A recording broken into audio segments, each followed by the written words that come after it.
So, as advised in the introduction, what I'm going to do is I'm going to show you how a socially distanced cup of Starbucks coffee allows us to demonstrate various concepts in the National 5 and GCSE curriculum. And what we're going to look at in this first part 1, is arcs and sectors. So I'm looking specifically at the label, the cup holder, the bit that stops you burning your hands, that's often on a cup of coffee, and we're going to look at working out the area of that part. And you might think to yourself, why is that relevant? Well, somewhere it'll be someone's job to work that out so that they know that they've got enough card to make the labels. So in order to do this is very similar to one of our more difficult arcs and sectors questions. And what we need to do in order to work out the area of this part is we need to work out the larger sector. So we work out the larger one first, then we work out the area of the smaller sector, and then when we subtract them from each other, we will get the area of the label. So that's what we're going to do.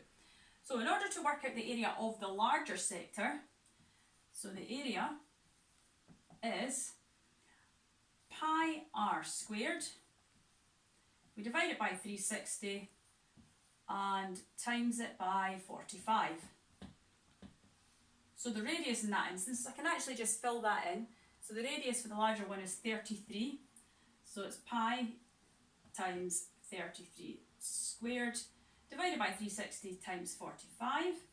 And what we get for that first one is we get 427.65 centimetres squared. So that's the area of the larger sector.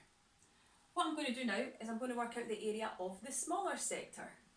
So to get the area of the smaller sector, we do the same thing except we use the 27. So we do pi times 27 squared over 360 times 45. So I'm obviously doing this quite quickly, but you can actually put that into your calculator in one go. And what we get for that is we get 286.28 centimetres squared. And then if I want to get this part, the actual area of the label, all I need to do is subtract these two. So it's 427.65, take away 286.28, and the answer that we get is 141.37 centimetres squared. And you might just round that up to 141 centimetres squared. So that is the area of the label that goes round your cup of coffee. I'm going to show you in the next video, continuation of this, but we're going to be applying it to reverse percentages.